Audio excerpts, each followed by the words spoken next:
En uno de nuestros videos anteriores recibimos un comentario en el cual hacen una serie de preguntas a las que he venido respondiendo. Puedes ir aquí para ver las respuestas a las dos primeras preguntas. En este video quiero responder a la pregunta: ¿son los católicos una iglesia? Te doy la bienvenida a Discipulado Integral. Nuestro propósito es que juntos aprendamos a cumplir el mandamiento más importante, que es amar a Dios con todo el corazón, con toda el alma, con toda la mente y con todas las fuerzas, y amar al prójimo como a nosotros mismos. Sé parte de nuestro canal, discipulando a otros, compartiendo este video y dejando en los comentarios tus preguntas, dudas o aclaraciones con respecto a los temas que presentamos. En dos videos anteriores respondí a las siguientes preguntas. ¿Son cristianos los católicos? ¿Es el cristianismo una religión? Ahora quiero responder: ¿son los católicos una iglesia? Primero, voy a empezar con la definición de iglesia. Esta palabra proviene del griego eclesia, que significa congregación, asamblea o algo así como grupo de personas. Esta palabra en griego se usa para cualquier grupo de personas reunidas para ver o hacer algo. En la Biblia, sin embargo, cuando se menciona la palabra iglesia, hace referencia de manera específica al grupo de discípulos de Jesús que reunidos formaban una asamblea, una eclesía.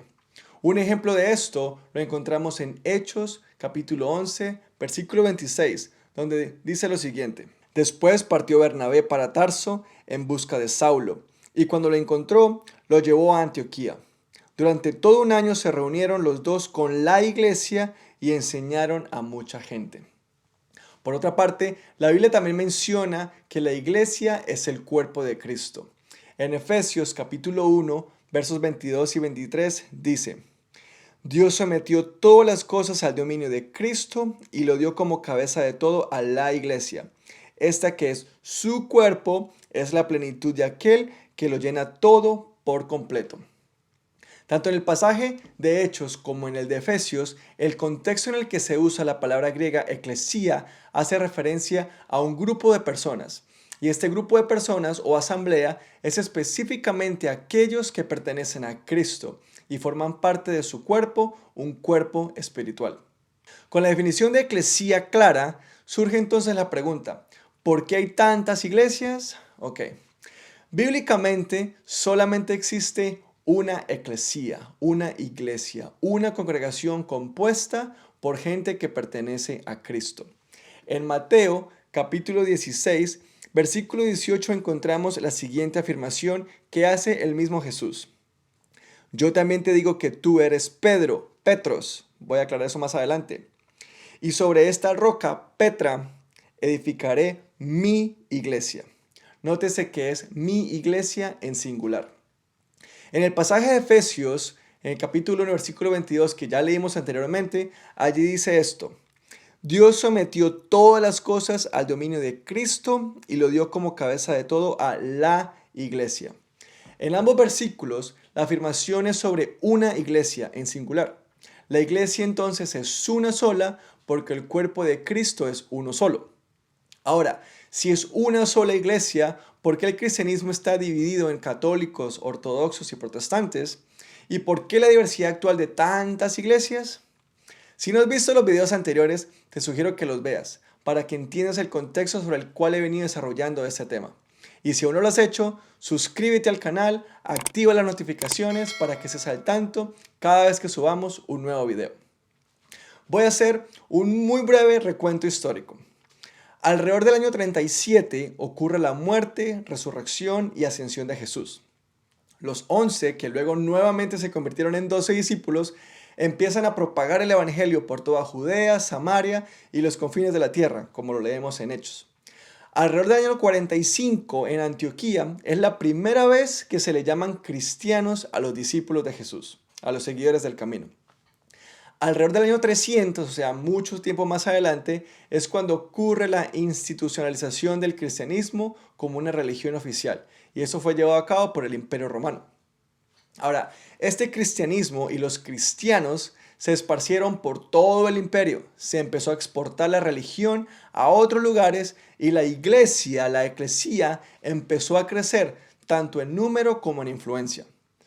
Pero las cosas no quedaron así, sino que luego empezaron a surgir diferencias doctrinales, es decir, diferencias en lo que se debe creer y se debe hacer para cumplir con el requisito de entregar el verdadero culto a Dios que llevó a que el cristianismo se empezara a dividir.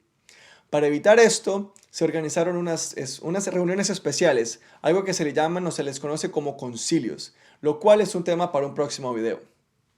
Aquí también vale la pena recalcar que la Biblia no era de uso común, como lo es en nuestros días, debido a que la tecnología para una reproducción masiva no existía.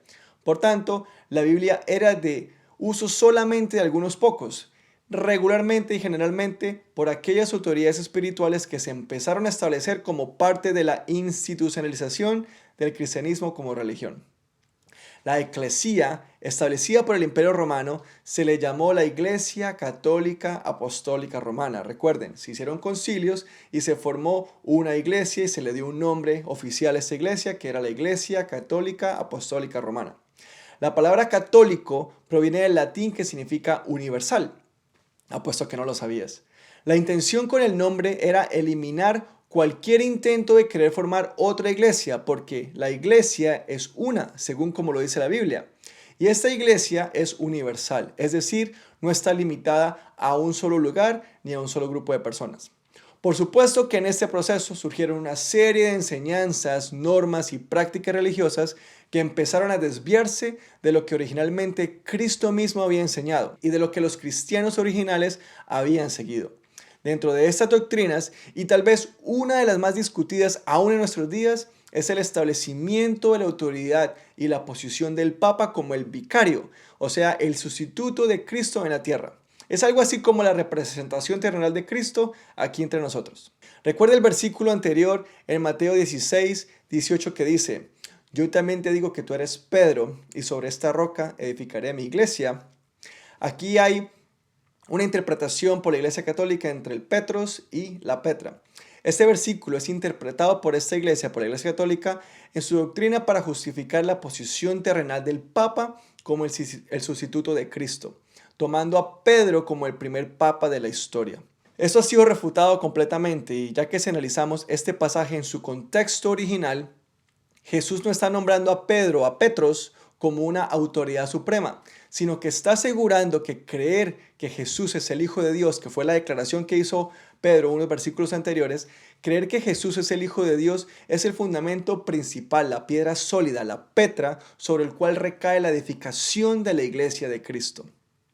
Debido principalmente a este desvío doctrinal, muchos años más tarde, después del establecimiento de la Iglesia Católica en el año 300, alrededor del año 300 y más adelante, en el año 1054, la Iglesia Católica sufrió la primera gran división, debido principalmente a la autoridad absoluta que se le había dado al Papa. Y de esta división surgió la Iglesia Cristiana Ortodoxa. Esta iglesia es influyente mayormente en el oriente de Europa. Y fue alrededor de 500 años más adelante cuando la Iglesia Católica nuevamente pasa por otra división, de donde surge la Iglesia Cristiana Protestante. Esta división también tiene como trasfondo el concepto antibíblico de la autoridad del Papa, además de algunos otros conceptos doctrinales erróneos como el purgatorio y las indulgencias. Las famosas 95 tesis de Martín Lutero son la bomba espiritual que causó el gran rompimiento de la Iglesia del Imperio Romano, y donde surge la Reforma Protestante y lo que conocemos hoy como protestantismo. ¿Por qué explicar todo esto para responder a la pregunta si los católicos son una iglesia? Porque para entender la respuesta debemos tener claro primero el concepto bíblico de la palabra iglesia, y segundo, debemos entender la intención de Jesús cuando estableció su iglesia. Recuerden que la iglesia es de Cristo. Ahora, ¿son los católicos una iglesia? La iglesia es una sola. La iglesia es una sola. La iglesia es el cuerpo espiritual de Cristo. Para Cristo no existen diferencias de denominación, ni de lugar, ni de lenguaje, ni de tamaño. La iglesia de Cristo está compuesta por todos aquellos creyentes, discípulos de Jesús que están por todo el mundo, que pertenecen a Él en su posición como hijos de Dios, que creen que solo Cristo es Señor y Salvador, que saben que solo mediante la fe son salvos, que se relacionan con Cristo y siguen sus enseñanzas y ejemplifican las cualidades de Cristo en su manera de ser y de vivir. Y por supuesto que su fe es evidente, no por los rituales o tradiciones que practican, sino en lo que hacen por los demás. En el uso común de la palabra iglesia nos referimos a lugares donde la gente se reúne. Y aunque esto tiene una explicación, por ahora quiero dejar claro que la iglesia son las personas, no son lugares, no son edificios. Explicaré también esto en un próximo video. Espero que este video y los otros dos sean útiles para aclarar confusiones que surgen con respecto a lo que la Biblia dice sobre la iglesia y los cristianos. Mi intención no es atacar a la iglesia católica, tampoco criticarla, ni a la iglesia católica ni a los católicos.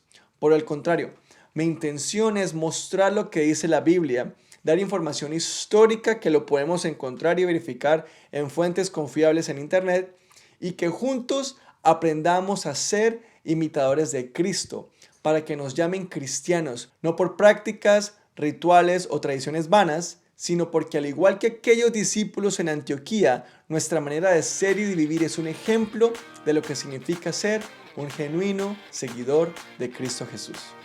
Nos vemos en el próximo video. Mientras tanto, vayan y hagan discípulos.